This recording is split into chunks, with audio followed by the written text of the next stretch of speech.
Ancient empires built wonders that seemed to defy logic. They laid down roads straight for hundreds of miles, carved aqueducts across mountains, and divided continents into perfect grids, all without a single satellite or laser. Their secret was not magic, but a lost science of measurement. Today, we remember the grand monuments, but we have forgotten the ingenious tools and techniques that made them possible. This is an exploration of 25 forgotten surveying methods, the hidden knowledge that allowed civilizations to map, control, and shape the world. By the end, you will see the ancient landscape not as a collection of ruins, but as a masterpiece of invisible engineering. How did the Romans ensure their roads never wavered? What did the Inca see in a line of stones that we completely miss? The answers lie in a blend of simple observation, profound mathematics, and a deep dialogue with the earth itself. What forgotten innovation from the past do you think we still need today? The journey begins not with a complex machine, but with a single stick planted firmly in the ground.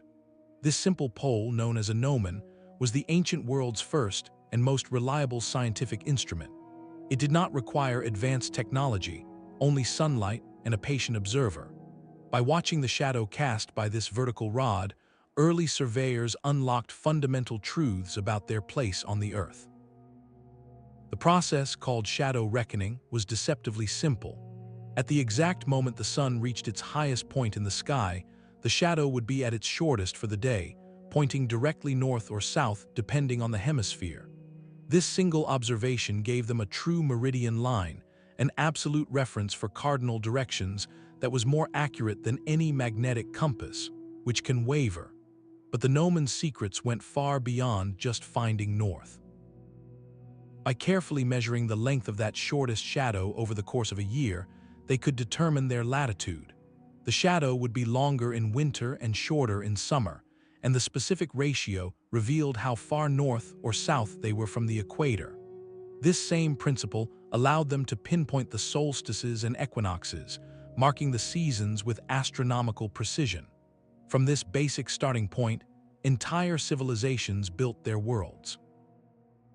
In ancient Egypt, the gnomon was likely used to align the Great Pyramid of Giza with such stunning accuracy that its sides faced the four cardinal directions with an error of less than a fraction of a degree. In China, meticulous shadow measurements were used to lay out the perfect grid of capital cities, ensuring palaces and temples were oriented in harmony with the cosmos. This humble stick established the baseline, the first true line from which all other lines on the landscape could be drawn. It turned the sun's daily journey into a ruler and the Earth's tilt into a map. With that single line drawn in the dirt by a shadow, the real work of shaping the Earth could begin.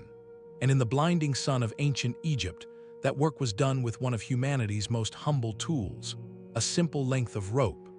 But in the hands of a specialized class of artisans known as the rope stretchers, this ordinary object became an instrument of extraordinary precision. These were not just laborers, they were the master geometers of the Nile, the human computers who translated architectural plans into reality on the monumental scale of the pyramids. Their first challenge was a deceptively difficult one: how to keep a measuring rope perfectly taut and consistent over hundreds of feet. Their solution was brilliantly practical. They used ropes made of a durable material, often soaked in water just before use. Why? Because as the water evaporated under the hot sun, the fibers would shrink slightly, pulling the rope taut and eliminating any slack that could cause measurement error. This ensured that a rope measured as 100 cubits at dawn would still be 100 cubits at noon, a critical consistency for laying out massive foundations. But their true genius was in creating perfect right angles, the essential cornerstone for any rectangular structure. They did this by applying a principle we know today as the 3-4-5 triangle, a specific case of the Pythagorean theorem centuries before Pythagoras was born. A team of rope stretchers would begin with a long rope knotted at equal intervals. They would stake one end at the desired corner point. Then, one stretcher would hold the rope at the third knot, another at the seventh knot, creating a triangle of sides measuring 3 units, 4 units, and 5 units. When they pulled the 5-unit section taut between the 3rd and 7th knots, the angle formed at the corner stake was guaranteed to be a perfect 90 degrees. It was geometry made physical, a theorem you could hold in your hands and walk across a field.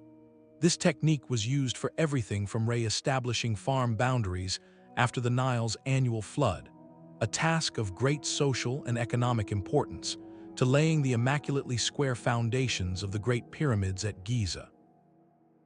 The rope was more than a tool, it was a symbol of order and truth, stretching the straight line of justice and the right angle of stability across the chaotic landscape. While we marvel at the stone giants they left behind, the true foundation of those wonders was laid not in rock, but in rope, knotted and pulled taut under the Egyptian sun. That knotted rope, stretched across the sand, gave them straight lines and perfect corners. But to map the heavens and the earth beneath them, ancient civilizations needed a universal language for angles, a way to precisely describe the space between two lines or the arc of a star's path. That language was given to the world over 3,000 years ago by the mathematicians and astronomers of Babylon. They devised a beautifully elegant system that we still use every single day, the division of a circle into 360 degrees. This was not an arbitrary choice. The Babylonians were masters of a base 60 counting system, known as sexagesimal, likely developed from their sophisticated astronomical observations and trade calculations. They recognized that 60 is a highly divisible number, easily split into halves, thirds, quarters, and more, making complex fractions far simpler to work with. They applied this logic to the circle, seeing it as a perfect, eternal shape that mirrored the cyclical paths of the sun, moon, and planets. By dividing the full circle into 360 units, they created a precise framework that could measure anything from the tiny tilt of a plot of land to the vast sweep of the night sky. Their innovation did not stop there. For even finer precision, they divided each of those degrees into 60 smaller parts, which we call minutes, and each minute into 60 seconds. This granular system gave surveyors and astronomers an unprecedented tool for accuracy. A Babylonian astronomer could record the position of Jupiter to a fraction of a degree, while a land official could define a property boundary with meticulous exactness. This system's true power was its universality. It provided a common standard that transcended local measurement units like cubits or stadia. Whether you were in Mesopotamia, Egypt, or later in Greece, an angle of 45 degrees meant exactly the same thing. This shared mathematical language was crucial for the exchange of knowledge. Greek scholars like Hipparchus later adopted the Babylonian system for his star catalogues, and from there it passed into the Islamic world, where scholars refined trigonometric tables based on these same divisions. When you look at a modern map, a smartphone compass, or a set of architectural blueprints, you are seeing the direct legacy of Babylonian thinkers. Their base 60 geometry became the invisible grid upon which later empires plotted their roads, aligned their temples, and navigated their ships. It turned the abstract concept of direction into a number, and that number became a cornerstone of measuring our world. While the Babylonians gave us the language of angles, the Romans gave us the hands to speak it. Enter the quintessential tool of the Roman surveyor, picture a sturdy vertical staff planted firmly in the earth. At its top, a horizontal cross rotated freely, like the arms of a windmill. From the end of each of these four arms, a perfectly weighted plumb bob hung on a thin cord, a vertical line made visible against the sky. This deceptively simple device was the engine behind the legendary straightness of Roman roads and the orderly grid of their military forts. Its operation was a masterpiece of focused geometry.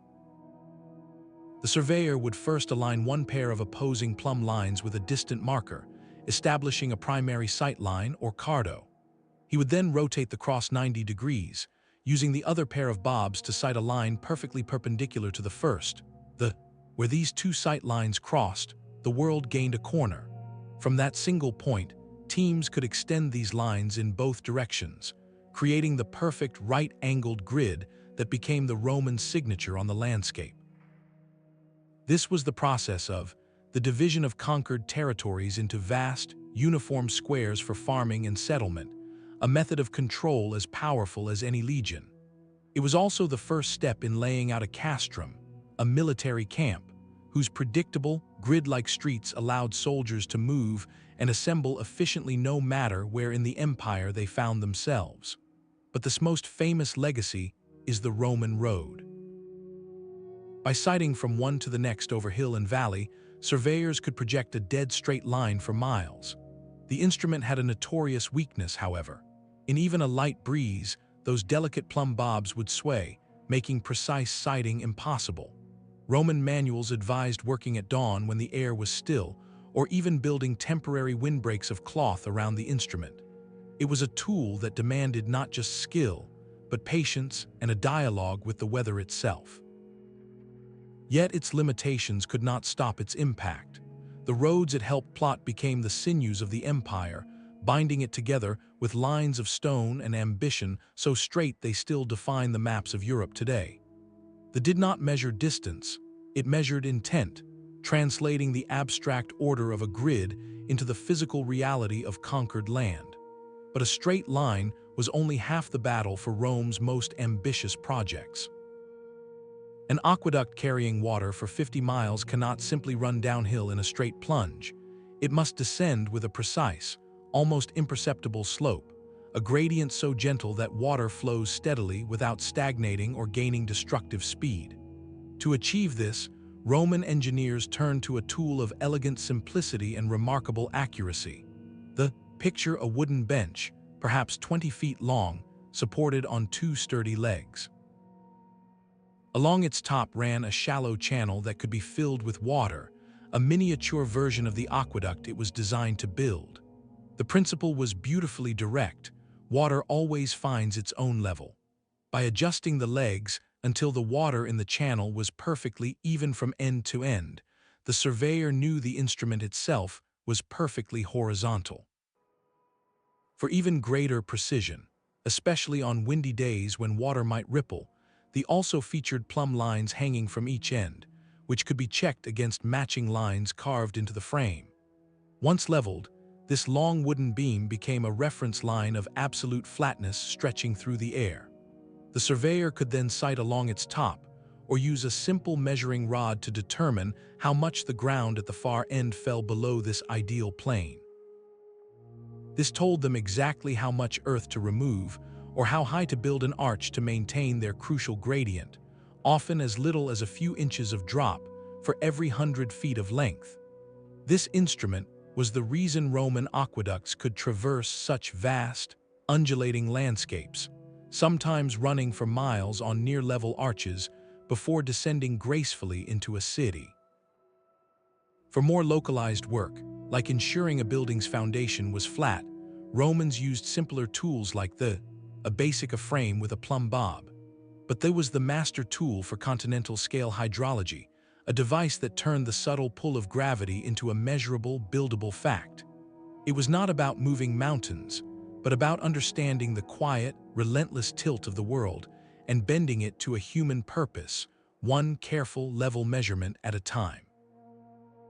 While the Romans mastered leveling and straight lines, the Greeks sought to capture the entire geometry of space.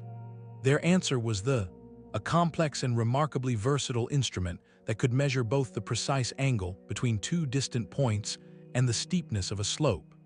Think of it as the ancient world's closest equivalent to a modern theodolite or surveyor's transit, a single tool capable of tackling the most ambitious engineering puzzles. At its heart was a circular bronze or stone plate, meticulously engraved with a full 360-degree scale. Mounted on this base was a sighting mechanism, often a pair of aligned tubes or a bar with pinwheel sights that could pivot horizontally and tilt vertically. By rotating the sight and reading the angles from the graduated circle, a skilled operator could triangulate distances, chart the stars, or plot the course for a tunnel through a mountain. Its most legendary application was the tunnel on the island of Samos, built in the 6th century before the Common Era. This was not a simple cave, but a mile-long aqueduct tunnel dug simultaneously from both sides of a mountain. The teams, starting from opposite slopes, had to meet in the middle with near-perfect alignment. Using a series of sightings along the mountain's contour, the engineer plotted a staggering accurate path. He established a constant bearing, a line that wrapped around the mountain's flank, and then calculated the precise inward angle for each digging crew to turn and begin their subterranean march toward each other. When they finally broke through, the two tunnels were off by less than a few feet laterally, a feat of geometric foresight that seems almost impossible for its time. Beyond this marvel, there was the Swiss Army knife of ancient measurement. Astronomers used it to map planetary movements and refine star catalogs. Military engineers employed it to calculate the height of city walls for siege works or to aim massive catapults with mathematical precision. It even found use in terrestrial surveying, allowing for the creation of detailed maps and the division of land with a new level of accuracy. It represented a leap from practical measurement to abstract calculation, a tool that treated the landscape as a series of solvable angles and triangles. It was the intellect of Greek geometry made manifest in brass and stone, proving that to shape the world, you first had to learn how to see it completely. The solved problems of geometry on the ground, but the ancient Egyptians sought a far grander alignment, one that connected their monuments to the eternal clockwork of the cosmos. For this, they turned their eyes upward, developing an instrument of breathtaking simplicity and profound accuracy, the Merkhet. It consisted of just two parts, a narrow notched palm rib that served as a sighting tool, and its companion, a weighted string called a bay, which acted as a precise plumb bob. Together, they formed a celestial transit telescope before the telescope existed. The operation was a nightly ritual of patience and precision. An astronomer, known as an hour watcher, would set up his Merkhet facing due south, using the plumb line of the bay to ensure it was perfectly vertical. He would then align the sighting notch on the palm rib with a specific meridian, an imaginary north-south line in the sky. His target was not the wandering planets, but the fixed, predictable circumpolar stars, those that never set below the horizon from Egypt's latitude. He would choose a bright star like and wait.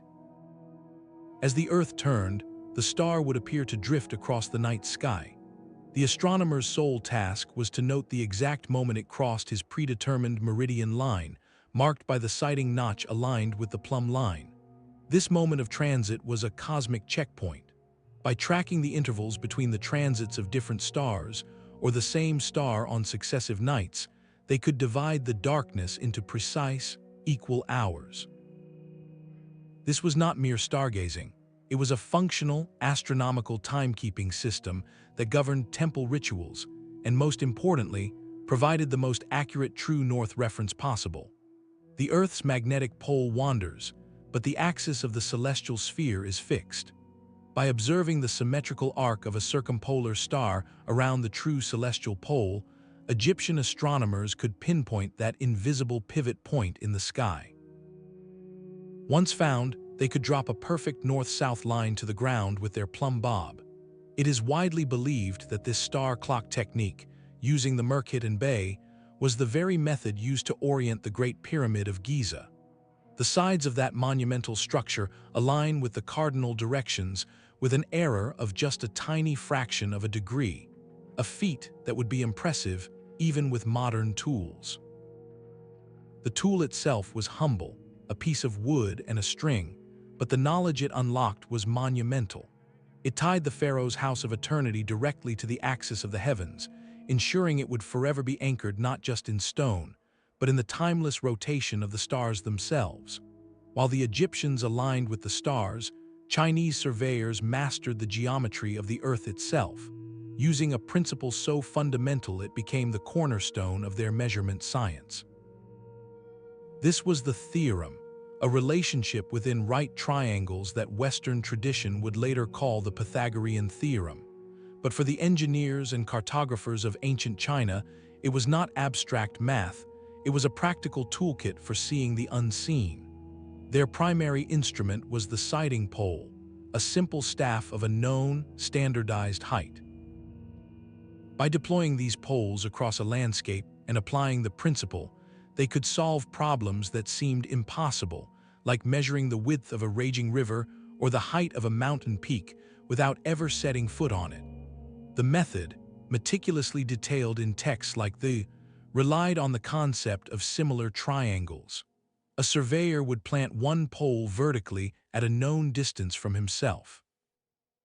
He would then sight from ground level at his own position over the top of that pole, aligning his vision with the crest of a distant object, like a fortification wall on the far side of a valley. This line of sight created a giant, invisible right triangle in the air, with the surveyor's eye, the top of the pole, and the distant target as its key points. Because the pole's height and its distance from the surveyor were known, they formed a small, manageable reference triangle. The large, inaccessible triangle formed by the line of sight to the distant target was geometrically similar, perfectly proportional. By setting up the ratios, the surveyor could calculate the unknown height or distance with remarkable accuracy. It was a form of mathematical vision, extending the reach of human measurement across any obstacle. This technique was not just for academic exercises, it was vital for statecraft. Imperial cartographers used it to map the vast, varied terrain of the empire, creating surveys that guided administration and tax collection. Military engineers employed it to assess enemy fortifications from a safe distance, calculating wall heights and moat widths to plan sieges. The sighting pole transformed a patch of ground into a calculable diagram, proving that the most powerful tool in surveying was often not the instrument in your hand, but the theorem in your mind. It demonstrated how a civilization could bend space to understanding using little more than wood, observation, and the immutable laws of triangles. The sighting pole solved triangles, but the Inca of the Andes solved the entire empire with a single, sacred point. At the heart of Cusco, the navel of their world, stood the Temple of the Sun. From this golden center, the Inca did not just build roads or walls, they wove an invisible web of meaning across the mountains. This was the system, a network of 41 precise conceptual lines that radiated outward like spokes from a cosmic hub.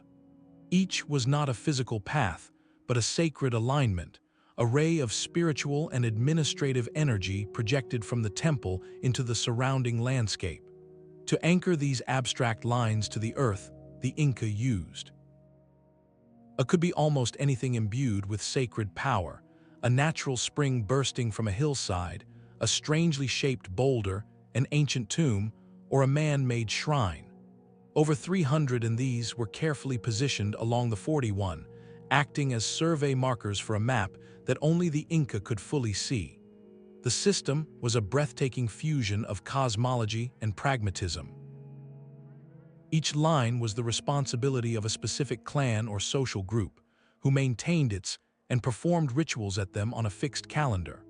This turned the entire landscape into a living, ceremonial clock and a social registry, with the at its center keeping celestial and earthly time. But beyond the sacred function, they organized the empire itself. They delineated administrative boundaries for taxation and labor obligations, known as the. They guided the layout of agricultural terraces and irrigation canals, ensuring water and order flowed along these sanctioned lines. The system even provided a method for navigation and communication across the rugged terrain, as a traveler could follow the sequence of along a to find their way. It was a form of surveying that measured not just distance, but devotion, duty, and identity. The land itself became a temple, and every mountain spring and unusual stone became a point on a divine blueprint. This was measurement as an act of world building, where knowing your place in the empire meant knowing your place along a sacred line drawn from the heart of the sun. In the arid heart of the Persian Empire, survival depended on finding water that could not be seen. Their solution was not to chase rivers, but to call to the mountains from deep underground, using a technique of such quiet brilliance it transformed deserts into gardens. This was the Qanat, a gently sloping tunnel that tapped into groundwater at the base of foothills and guided it by gravity alone across dozens of miles to thirsty fields and cities. Constructing one was a monumental act of faith and geometry, a survey conducted entirely in the dark. The master surveyor began his work above ground. He first had to locate a reliable aquifer in the alluvial fan of a mountain range, often by observing subtle signs of vegetation or testing with trial wells.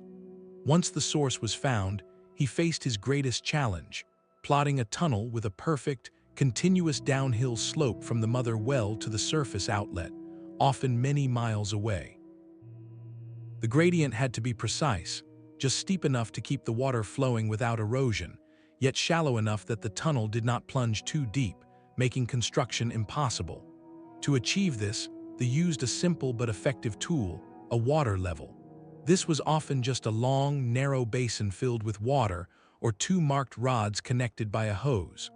By ensuring the water surface at both ends was equal, he could establish a true horizontal line across any distance. His team would then dig a series of vertical access shafts from the surface down to the planned path of the tunnel, spaced about 100 feet apart. Each shaft served a dual purpose. It provided ventilation and removed excavated earth, and it acted as a permanent survey station. They would descend each new shaft, and using his water level, check the depth against the previous shaft to ensure the tunnel floor was falling at the exact, predetermined rate. It was a step-by-step verification of an invisible line. Working from the destination back toward the source, teams would then dig the horizontal connecting gallery, guided only by the alignment of these vertical shafts above them. The sound of workers' picks from adjacent sections meeting in the middle was a triumph of subterranean surveying. This method required an intimate, almost intuitive understanding of the landscape's hidden anatomy. They had to account for the natural dip of geological layers and avoid pockets of unstable earth, all while maintaining that relentless, gentle slope. The result was a self-regulating water system that required no pumps, resisted evaporation, and delivered a steady, cool flow for centuries. These hidden veins gave life to Persia's greatest cities and its most fertile orchards, a testament to the power of measuring what you cannot see to bring forth abundance from the desert. The desert taught Persia to find hidden water, but in the fertile floodplains between the Tigris and Euphrates, the challenge was the opposite. Here, water was abundant but chaotic, arriving in annual floods that could erase boundaries and reshape the world overnight. For the civilizations of Mesopotamia, from the Sumerians to the Babylonians, survival depended not on discovering water, but on disciplining it. Their entire society was built on a grid of irrigation, and the surveyors who drew that grid were among the most vital officials in the kingdom. They worked with a set of standardized units that became the language of the land. The fundamental rod was roughly equal to about 6 modern meters. Area was measured in the sar, a square of 1 on each side. This was not abstract math, it was the basic tile from which all farmland was assembled. After the floodwaters receded, the surveyor's first task was to re-establish the main canals, the great arteries that diverted water from the rivers. Using simple but effective levels, likely water-filled trenches or sighting instruments, they ensured these channels had a precise, gentle slope across miles of perfectly flat plain. A slope too steep would cause erosion and waste precious water. A slope too shallow would let the channel silt up and stagnate. Getting this gradient right was a matter of communal survival. From these primary canals, they surveyed smaller feeder channels, and from those, the smallest ditches that fed individual plots. The entire landscape was divided into a vast, rectangular grid of fields, each with direct access to its life-giving share of water. This was where the surveyor's role became as much about justice as geometry. He had to allocate plots of equal area and equal access to families or temple estates. Using ropes knotted at intervals, much like the Egyptian, he would measure out perfect rectangles along the canals. His records, often inscribed on clay tablets, were legal documents, settling disputes and defining tax obligations.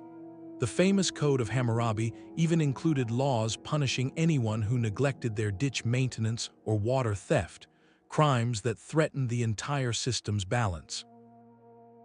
This bureaucratic surveying created more than just fields. It created a stable, hierarchical society. The ability to precisely measure and redistribute land each year allowed cities to grow, supported a class of scribes and administrators, and turned the unpredictable flood into a managed resource.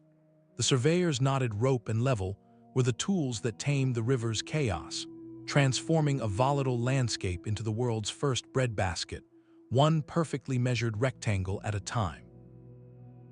The Roman could draw a perfect grid, but the true genius of Roman surveying lay in what they did with that grid. It became a system of control so effective it literally reshaped continents, a process known as. This was not merely about marking fields, it was the methodical imposition of Roman order onto the chaos of conquered territory.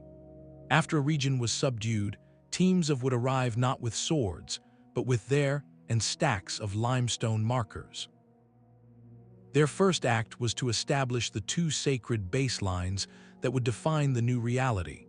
The primary north-south line was called the Cardo, and the east-west line crossing it at a perfect right angle was their intersection, marked by a ceremonial stone, became the absolute center of the new grid, the point from which all else would be measured. From this center, using the plumb lines to sight over vast distances, they would extend these lines outward in both directions, creating a colossal coordinate system etched onto the Earth itself. The fundamental unit of this grid was a square plot measuring 20 actis on each side, roughly 240 Roman feet per actis. This resulted in a square of about 710 meters per side, an area designed to be subdivided into 100 smaller plots for veteran soldiers or settlers. The process was breathtaking in its scale and uniformity. Teams would march out from the center along the Cardo and planting limestone boundary stones, or termini, at every intersection. Each stone was inscribed with its precise coordinates within the grid, a permanent address in the Roman landscape. Soon, what had been a patchwork of tribal lands or wild forest became a vast chessboard of identical squares, visible from the air and discernible even today in the field patterns and road layouts of regions from the Po Valley in Italy to the fertile plains of Tunisia. This geometric conquest served multiple ruthless purposes. It provided a clear, fair, and easily administered method of distributing land to retired legionnaires, rewarding service while planting loyal Roman communities in strategic locations. It created an efficient system for taxation, as each uniform could be assessed for its agricultural output with bureaucratic ease. And perhaps most profoundly, it erased local identity. The old landmarks, the ancestral groves, the winding tribal paths, they were all by the relentless right angles of the Roman grid. The land itself now spoke the language of Rome, a permanent reminder of who was in charge. Walking these fields today, you might not see a single piece of Roman pottery, but the roads might run straight for miles, property lines might meet at perfect corners, and the very shape of the farms can trace their lineage back to that day, 2,000 years ago, when a surveyor planted his, and declared from this point everything changes.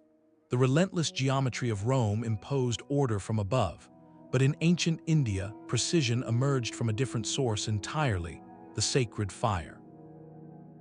For the Vedic priests, constructing the perfect altar was not an architectural task, it was a cosmic obligation, a ritual act that sustained the universe itself. Their manuals, known as the Rules of the Chord, are among humanity's earliest and most profound texts on practical geometry. These were not abstract theorems written for philosophers, they were step-by-step construction guides for building fire altars of breathtaking complexity, shapes like falcons, tortoises, and wheels, each with a mandated area that could not be violated.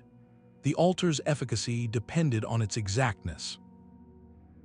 A square altar for a peace ritual had to remain perfectly square, An altar for prosperity had to be precisely double the area of another, and a great eagle-shaped altar required assembling hundreds of bricks into a symmetrical form with wings outstretched.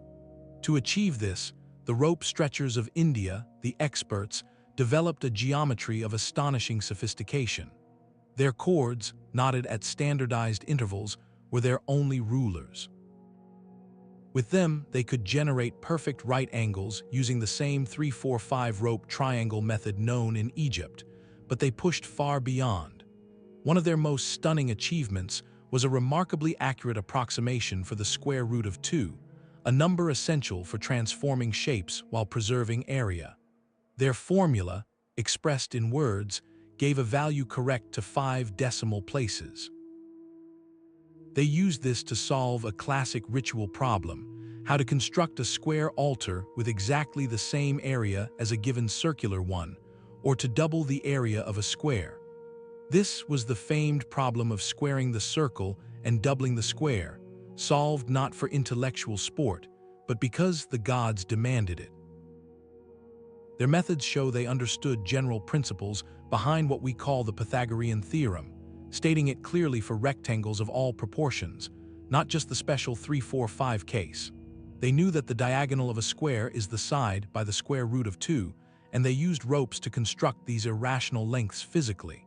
This sacred geometry did not stay confined to the ritual enclosure. The same principles and the same experts transferred their knowledge to the secular world. The techniques for aligning altars to the cardinal points using shadows and poles were used to orient temples and entire cities. The methods for calculating area and transforming shapes became the foundation for land surveying, property division, and taxation across kingdoms. When you see the precise geometric mandalas underlying Hindu temple architecture, the perfect symmetry and proportional harmony, you are seeing the practical legacy of the fire altar builders. Their cords measured more than bricks. They measured the very link between mathematical truth and the structure of the sacred, proving that the deepest understanding of the earth often began not with a map, but with a prayer. That sacred geometry measured the stationary and the eternal, but the Roman Empire ran on motion. Its power flowed along the straight lines of its roads, and to manage that sprawling network, they needed to know not just where things were, but exactly how far apart they stood. For this, they employed a device of ingenious mechanical simplicity, a forerunner to the modern car's trip meter, the Roman odometer. Described by the engineer Vitruvius and later by Hero of Alexandria, this was not a complex machine of delicate gears, but a rugged, practical tool built for the dust and jolts of imperial highways. Imagine a standard Roman chariot or supply cart, its wooden wheels turning mile after mile. Mounted to the axle was a specially designed gearbox. As the wheel rotated, a system of reduction gears, much like those in a modern clock, would turn at a far slower rate. For every specific number of wheel revolutions, precisely matching 1 Roman mile, the final gear in the sequence would complete a single turn. This final gear's rotation triggered the clever part. It would tilt a small container, causing a pebble or a bronze ball held within to drop through a chute and into a waiting metal basin below with a distinct clang. The principle was beautifully direct: 1 mile, 1 stone. A servant or soldier riding in the cart would simply listen and count. Every clink in the basin marked another mile conquered, another segment of the empire made measurable. The implications for logistics were profound. For the first time, military commanders could receive accurate reports of distances marched, allowing for precise planning of supply lines and troop movements. Imperial couriers could have their travel times standardized, creating reliable schedules for the state-run postal service. Most importantly, these measured miles were compiled into detailed itineraries, practical road maps that listed not just directions but cumulative distances between way stations, towns, and rivers. A merchant traveling from Rome could consult such a list and know exactly how many miles lay ahead to the next inn or market, transforming a daunting journey into a series of known, manageable segments. This mechanical counter turned the subjective experience of travel, the feeling of a long or short road, into an objective, recorded fact. It was data collection on wheels, a way for the empire to quantify its own vastness. While the chariots and carts are long gone, the distances they measured still echo in the milestones that line old Roman roads, silent stone witnesses to a time when every mile was counted, one falling stone at a time. The mechanical click of a Roman odometer measured conquered space, but on the sun-drenched island of Crete, a millennium earlier, a different kind of measurement was at work, one focused on harmony and proportion.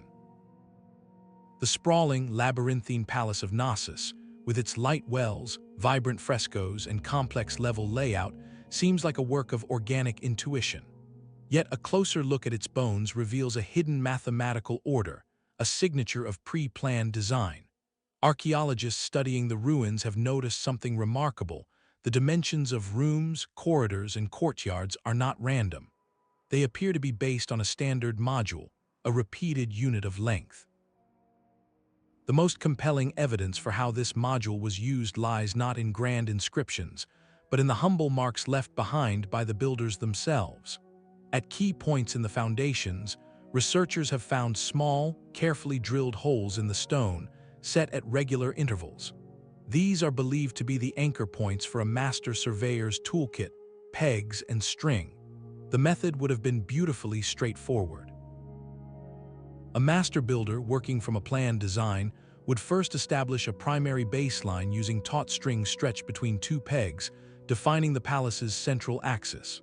From this line, using the knotted string technique to create perfect right angles, they would generate a grid across the building site. Each intersection on this grid corresponded to a critical point, a corner of a hall, the center of a column, the edge of a staircase. The standardized module, perhaps the length between two knots on the main cord, meant that every element could be positioned by counting units along these strings. This simple system of pegs and cords could generate the palace's most sophisticated features. The precise proportions of the throne room, the rhythmic spacing of the iconic downward tapering columns, even the alignment of light shafts with celestial events at certain times of year, all could be orchestrated from this ephemeral web of twine. It implies that the complex, almost fluid architecture of the Minoans was not the result of freehand building, but of meticulous forethought. Somewhere, a master architect worked on a drawing board, perhaps a plaster surface or a stretched hide, dividing the future palace into a modular grid. The pegs and string were the physical manifestation of that plan, a temporary diagram laid over the earth that translated abstract ratios into stone and timber. This technique reveals a civilization deeply concerned with order and balance, using the simplest of tools to impose a graceful, human-scale geometry on their most important structures. The strings are long gone, but the perfect intervals they defined still hold the ruins together, a silent testament to the power of a plan. While the Minoans measured their world in pegs and string, an entire civilization was measuring a world with no solid ground at all. Across the vast, trackless expanse of the Pacific Ocean, Polynesian navigators achieved what seems impossible. They settled islands scattered across millions of square miles of open water, finding specks of land thousands of miles apart, all without a single map, compass, or written record. Their instrument was the ocean itself, and their technique was a masterful form of dynamic environmental surveying known as wave piloting. For these navigators, the sea was not a blank void, it was a textured, living map. Every island, even a tiny atoll, disrupted the deep ocean swells, creating a unique interference pattern in the waves that could be felt for miles. An experienced navigator, lying in the hull of his double-hulled voyaging canoe, could read these subtle vibrations through his body. He learned to distinguish the long, rolling swells from the wind-driven chop, and most importantly, to detect the refracted pattern that bounced back from a distant, unseen island. This was a constant, tactile bearing, a compass of water and motion. But the waves were only one layer of their navigational genius. The night sky was their chart. They did not simply follow a single star, they memorized star paths, the sequence of bright stars that rose and set over specific islands. As one guiding star dipped too close to the horizon, the navigator would already be shifting his alignment to the next star rising in the same path, maintaining a constant bearing toward his target. The sun by day and these star paths by night formed a celestial highway across the heavens. Their environmental reading extended to the air and its creatures. The flight patterns of certain seabirds, which would leave an island at dawn to fish and return at dusk, gave them a radius of detection. A specific type of cloud formation, often stationary and with a greenish tint from the lagoon's reflection, could mark an atoll beyond the horizon. Even the taste and temperature of the water or the presence of particular driftwood or leaves became data points confirming their course. This was not passive travel, it was active dead reckoning of the highest order. The navigator held in his mind a conceptual model of his position, the target island's position, and the positions of known islands to the side, all while constantly updating this model based on the feel of the waves, the arc of the stars, and the signs in the water and sky. He was measuring his progress across an invisible grid defined by nature's own rhythms. This profound knowledge, passed down through chance and apprenticeships, enabled one of humanity's greatest feats of exploration. They were not lost at sea, they were in constant conversation with it, using a surveying science so integrated with the environment that it turned the entire Pacific Ocean into a familiar, measurable home. The stars that guided Polynesian voyagers across open water were also captured, and in a handheld model of the universe, an instrument that would transform measurement on land. In the medieval Islamic world, the Astrolabe, a masterpiece of brass and precision, evolved from a purely astronomical computer into a versatile tool for the surveyor. This intricate device, often called the mathematician's astrolabe when adapted for terrestrial work, held the key to measuring the tangible world through the abstract geometry of the heavens. At its core was a circular plate, the mater, which held a series of engraved plates for different latitudes, and a rotating fretwork of pointers called the reedy that mapped the positions of key stars. By suspending the astrolabe from its ring and sighting the sun or a star through its alidade, a rotating sighting rule, a user could read its altitude in degrees from a graduated scale on the rim. This single angular measurement, when combined with the sophisticated trigonometric tables developed by scholars like Al, unlocked a world of calculation. For a surveyor standing before an impassable ravine, the process was methodical. He would use the astrolabe to measure the angle from his eye to the top of the far cliff. Then, moving a known distance backward along level ground, he would take a second angular measurement. These two angles and the measured baseline between the two observation points formed a triangle. Using the law of sines, detailed in those very tables, he could calculate the exact width of the ravine without ever crossing it. The same principle worked in reverse for determining heights. To find the elevation of a minaret, a surveyor would measure the angle to its top from a known distance away. With the angle and the baseline, the height became a simple trigonometric function. This allowed for astonishing accuracy in planning massive structures. When constructing a grand mosque or a palace complex, engineers could ensure symmetry and proportion by verifying the heights of domes and the alignments of walls from a distance, long before construction was complete. The instrument's utility extended to the vital management of water and land. For digging a new irrigation canal, the astrolabe could be used to determine the gentle, consistent slope needed over many miles by taking repeated altitude readings of the terrain. In settling inheritance disputes or allocating agricultural plots, officials could use it to measure irregular parcels of land, triangulating distances between boundary markers to calculate area with a fairness grounded in mathematical proof. This adaptation symbolized a golden age of synthesis, where celestial observation directly served earthly needs. The astrolabe bridged the gap between the cosmic and the practical, turning the surveyor into an applied astronomer, using the immutable angles of the stars to map, divide, and build a civilization. A surveyor's astrolabe measured angles with brass precision, but long before metal, another civilization was etching lines of meaning directly into the earth with stone. Stretching across the coastal plains of Brittany, France, the Karnak alignments present a mystery of staggering scale. Over 3,000 individual standing stones arranged in parallel rows that march across the landscape for miles. These are not the familiar circles of Stonehenge, but something more linear, more directional, as if pointing toward a purpose we have long forgotten. The sheer effort of their creation is a testament to a society capable of monumental, generational projects, but the question that haunts archaeologists is a simple one. What were they for? One compelling theory suggests these were not temples in the traditional sense, but a vast, open-air surveying instrument, a permanent grid of reference points that anchored a Neolithic understanding of territory and time.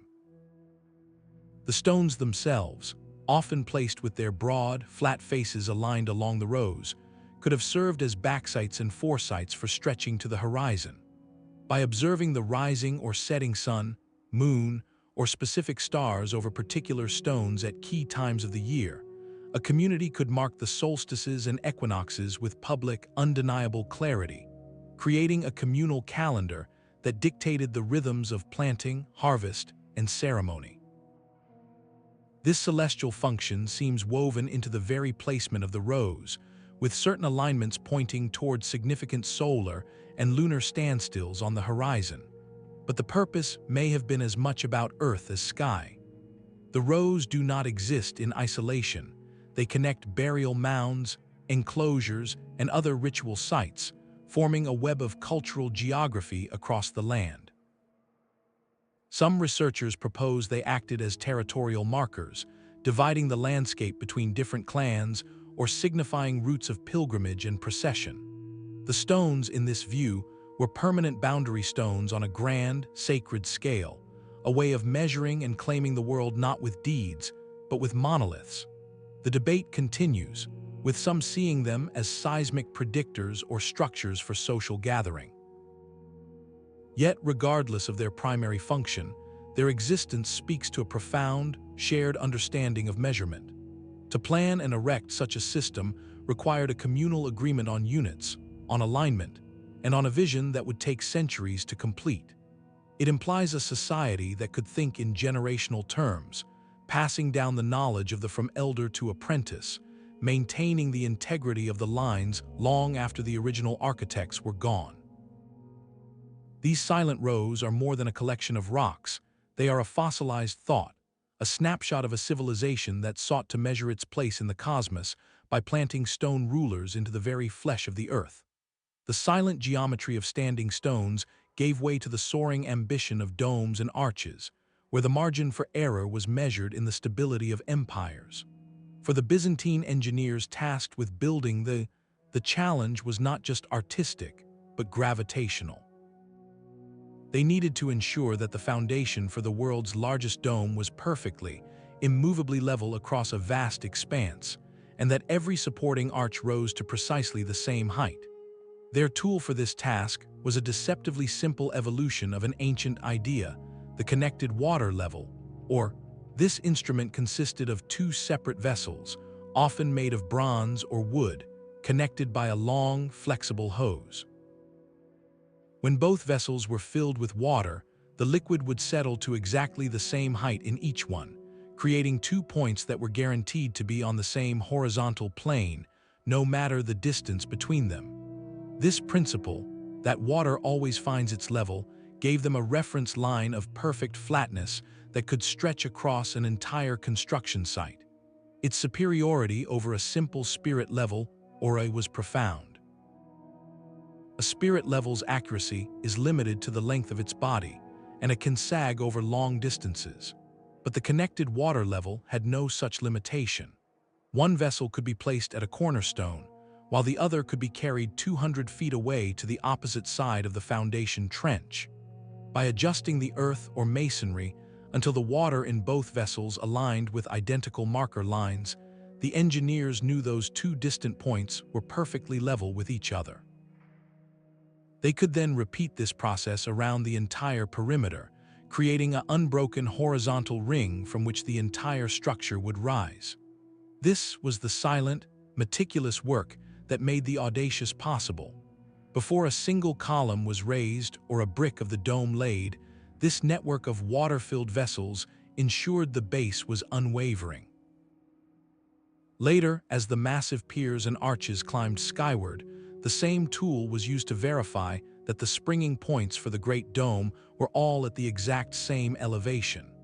If one arch was even a few inches lower than its counterparts, the immense weight of the dome would distribute unevenly, leading to catastrophic failure. The connected water level provided the certainty they needed. It translated a fundamental law of physics into a buildable truth, allowing human hands to balance millions of pounds of stone on a knife's edge of precision. This humble tool, whispering with the quiet movement of water in a tube, was a key reason the dome could float so miraculously above the city of Constantinople for centuries, a testament to the power of measuring the invisible force of gravity itself.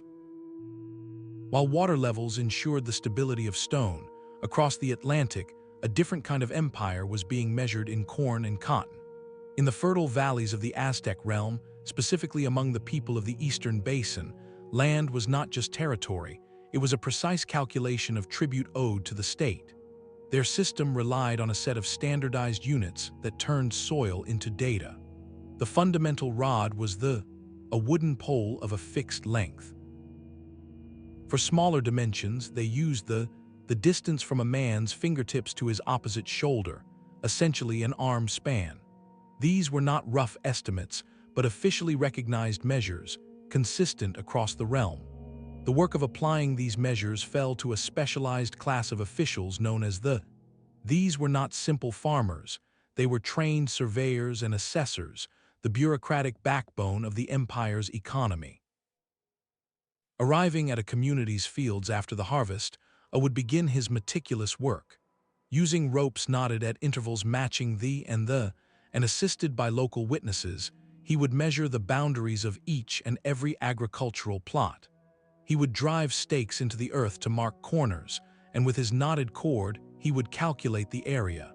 This was not a casual walk around a property, it was a formal, legal procedure. The size of the plot, combined with an assessment of its soil quality and the type of crops it could support, determined its tax value in the empire's intricate tribute system. The true marvel of this process lies in what happened next. The did not simply carry these numbers in his head. He, or a scribe working with him, recorded them. They painted the results into a book, but not a book as we know it. They used codices, long strips of paper made from fig bark or deerskin, folded like an accordion. These pages were filled with vivid, detailed glyphs and paintings. A drawing of a plot of land, often shown with a footprint symbol to indicate its size class, would be connected to glyphs representing the owner and the specific amounts of tribute he owed, perhaps 20 bundles of corn, 200 cocoa beans, or a certain number of cotton mantles. These codices were living documents, updated regularly, and they served as the official land registry and tax roll for the entire region. They transformed the physical landscape into a portable visual archive.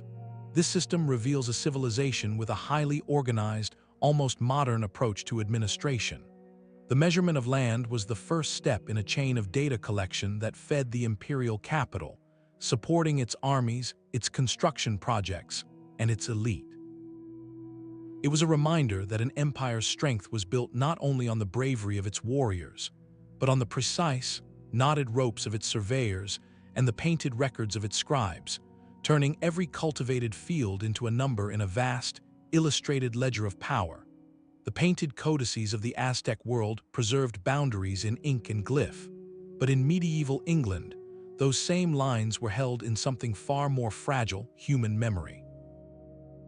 In an age where few could read and accurate maps were almost non-existent, communities relied on a powerful ritual to keep their world from shrinking or fraying at the edges. This was perambulation, often called beating the bounds, a living, breathing form of surveying that walked the line between law and lore. Once a year, usually during the rogation days before Ascension, the entire parish would gather. The procession was a cross-section of the community, led by the priest and church wardens, and included the oldest elders and the youngest children. Together, they would walk the exact perimeter of the parish, every ditch, stream, and hedgerow that marked where their world ended and another began. This was not a casual stroll. It was a solemn, deliberate act of remembrance. At each critical turning point, a boundary marker, the ritual became physical. They might strike a particular ancient oak with a staff, bend a sapling over to form a living arch, or even hold a young boy upside down and tap his head against a prominent stone. These actions were not playful, they were mnemonic devices, shocking the body to cement the memory in the mind. The elders would recite the names and descriptions of each landmark in a formal chant, a litany of the landscape. They would speak of the old willow where the stream bends, the standing stone at the crossroads, the earthwork left by forgotten people. The children, sometimes receiving a small treat or a light switch at the spot, were not just observers, they were the living repositories for the next generation. Their physical participation, the sting or the surprise, was meant to ensure they would remember these markers and the stories attached to them for the rest of their lives. This ritual served a profoundly practical purpose.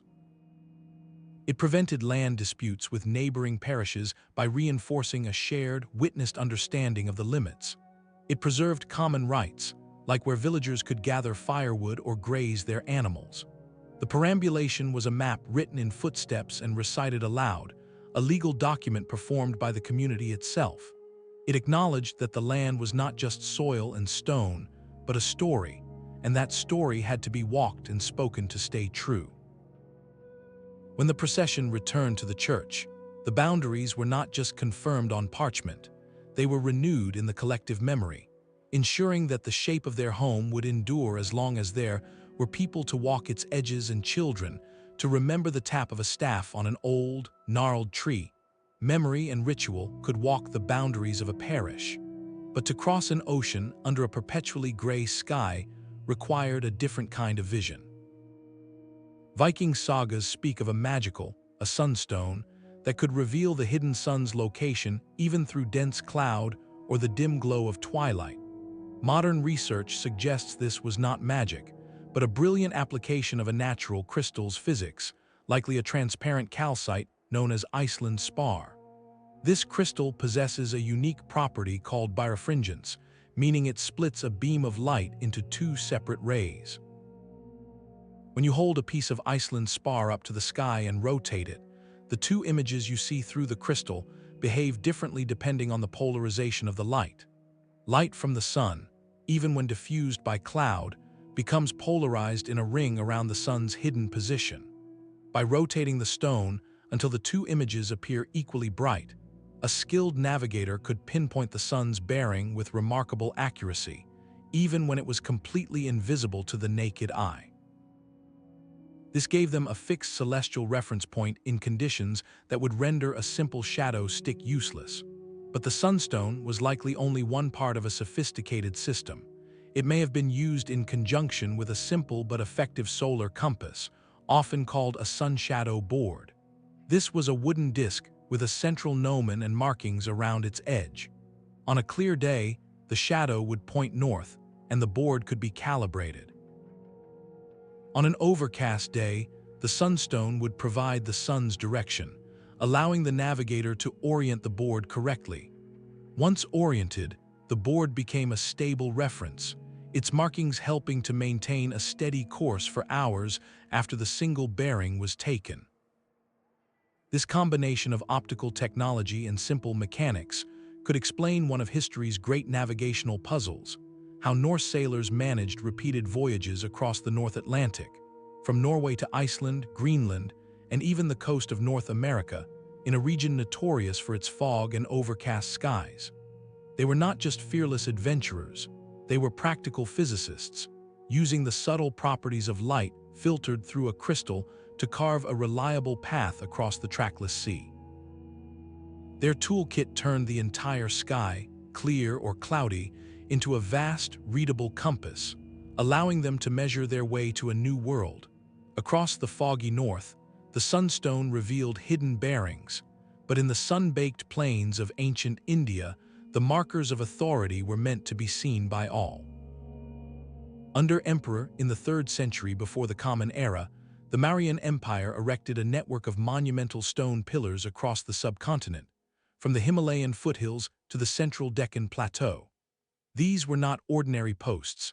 They were masterpieces of engineering and political communication, carved from single blocks of sandstone, polished to a lustrous shine that made them gleam like metal in the sunlight, and topped with iconic animal sculptures like lions or bulls. Their physical consistency was itself a statement of control. Each pillar was crafted to precise, standardized dimensions, a uniform diameter and height that created a visual rhythm of power no matter the distance between them. They were placed with strategic intent at vital crossroads, bustling market towns, and sacred pilgrimage sites, places where people naturally gathered. In this careful placement, they served a dual function far beyond their famous moral edicts. First and foremost, they were permanent geodetic points, fixed monuments whose exact locations were known to imperial administrators. For a trader traveling from Pataliputra to the site of a familiar polished pillar at a crossroads confirmed he was on a sanctioned route, a path measured and secured by the state.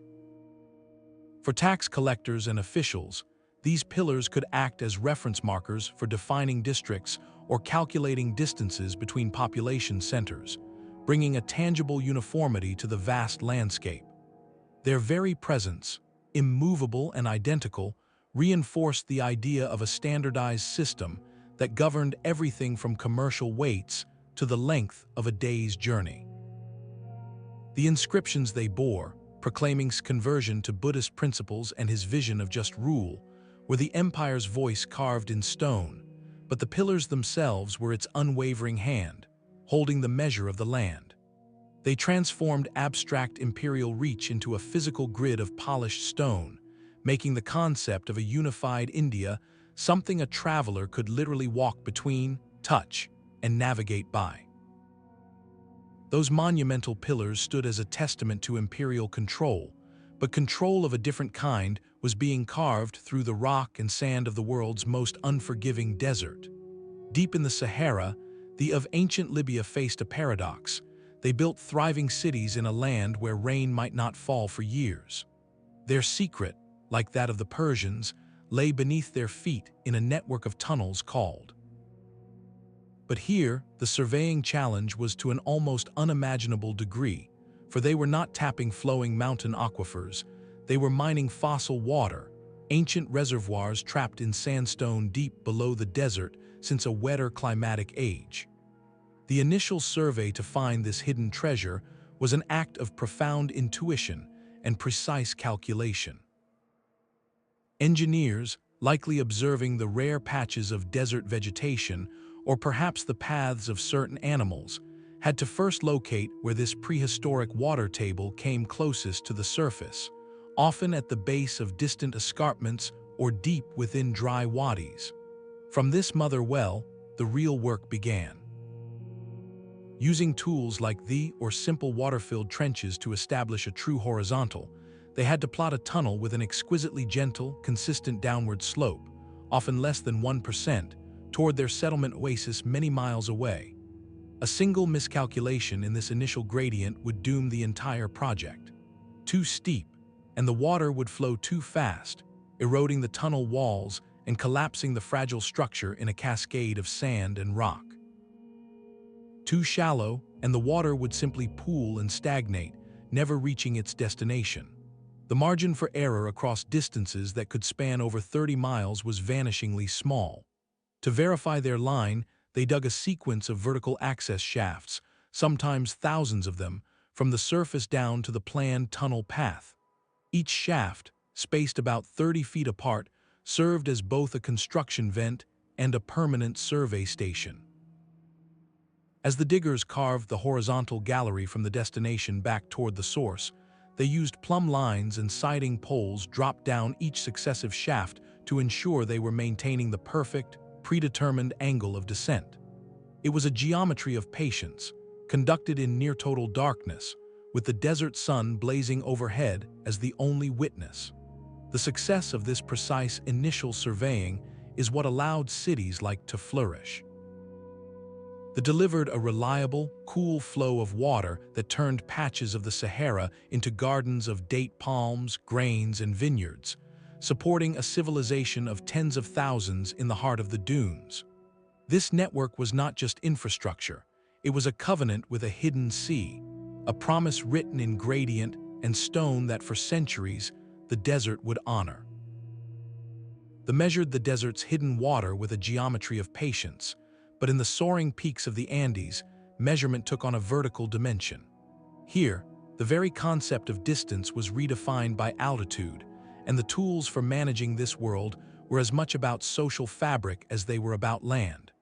Among the most personal of these tools was a large, ornate pin traditionally used by Andean women to fasten their shawls. Yet this everyday object held a deeper significance. It was a standardized unit of measurement. The length of a pin was used to measure cloth, and by extension, it became a metaphor for measuring land and tribute. It represented a principle where the domestic and the territorial were woven together, where the act of fastening a garment was connected to the act of binding the landscape into a manageable, productive whole. To farm the near-vertical faces of the mountains, Andean societies engineered vast terraces, or building these was an exercise in micro-surveying. Each terrace had to be perfectly level to prevent erosion and retain water, yet the entire cascading system had to follow the mountain's contour. This required constant verification of elevation using simple water levels and siding poles, creating a step topography that turned impossible slopes into fertile gardens. To coordinate this vertical empire, they established a visual network. Mountaintop shrines, known as, were placed on high peaks within sight of one another. These were not just religious sites, they were geodetic observatories and communication points. By maintaining between these distant, communities could send signals, align ceremonies with solar events, and conceptually map the empire across staggering divides of rock and air. The data from this vertical world, from crop yields in different ecological zones to population counts and tribute obligations, was recorded not in ledgers, but in intricate arrays of knotted strings. The position, type, and sequence of knots encoded numerical and possibly narrative information, creating a three-dimensional record system as adaptable as the landscape itself. This integrated approach, the personal, the sculpted terraces, the shrines, and the knotted, formed a complete surveying philosophy. It was a system designed not to flatten the world into a grid, but to master its elevation, weaving social order, economic production, and spiritual belief into the very fabric of the mountains. It reminds us that the ultimate goal of measurement is not control for its own sake, but the creation of a sustainable, meaningful order, no matter how steep the terrain. That mastery of vertical space, however, did not guarantee permanence. Across continents and centuries, these brilliant techniques did not simply evolve. Many vanished completely from human memory, leaving only silent stones and unanswered questions in their wake.